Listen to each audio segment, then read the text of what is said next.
দাবি পূরণের আশ্বাসে যমুনা ছাড়লেন জুলাইয়ের আহতরা। বৈষম্যবিরোধী ছাত্র আন্দোলনের আহ্বায়ক হাসনাত আবদুল্লাহর কথায় আশ্বস্ত হয়ে জুলাই গণভ্যুত্থানে আহতরা প্রধান উপদেষ্টা বাসভবন সামনে থেকে হাসপাতালে ফিরে গেছেন। রোববার ২ ফেব্রুয়ারি দিবাগত রাত ২টা ২০ মিনিটের দিকে রমনা থানা ওসি গোলাম ফারুক এ তথ্য নিশ্চিত করেন। তিনি জানান, বৈষম্যবিরোধী ছাত্র আন্দোলনের আহ্বায়ক হাসনাত আবদুল্লাহ প্রধান উপদেষ্টা ভবনের সামনে অবস্থান থাকা জুলাই গণভ্যুত্থানে আহত ব্যক্তিদের বোঝান। দাবি পূরণের আশ্বাস দেন। তারা আশ্বস্ত হয়ে স্থান ত্যাগ করে চলে যায়।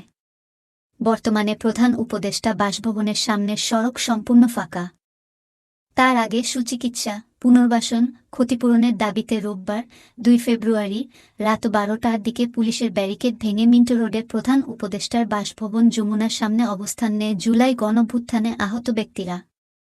সেখানে তারা বিক্ষোভ করেন। অবস্থানের পরই সেখানে উপস্থিত হন হাসনাত আবদুল্লাহ। তিনি বিক্ষোভকারীদের শান্ত করার চেষ্টা করছেন। এ সময় তার কাছে বৈষম্যবিরোধী আন্দোলনে আহতরা ৭টি দাবি জানান। হাসনাত তাদের মনোযোগ দিয়ে তাদের কথা শোনেন। তিনি আহতদের দাবির সঙ্গে একাত্মতা প্রকাশ করেন। এ সময় আহতদের চিকিৎসা পুনর্বাসন ব্যাহত হওয়ার জন্য সরকারি আমলাদের উপর দোষ দেন হাসানাত। তিনি বলেন, গণভ্যুত্থানে আহতদের পুনর্বাসন প্রক্রিয়া সঠিকভাবে বাস্তবায়ন করতে হবে। তবে এক্ষেত্রে আমলারা অসহযোগিতা করছে। আমলারা যদি মনে করেন হাসিনা আবার ফিরে আসবেন, তাহলে তারা ভুল ভাবছেন।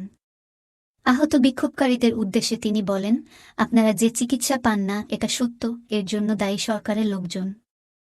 সরকার ভালো মতো তদারকি করতে পারে নাই।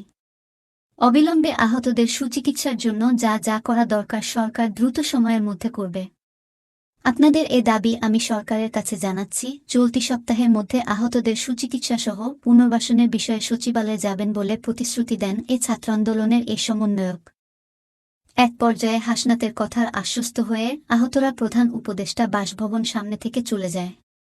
ডেস্ক রিপোর্ট, বিই নিউজ।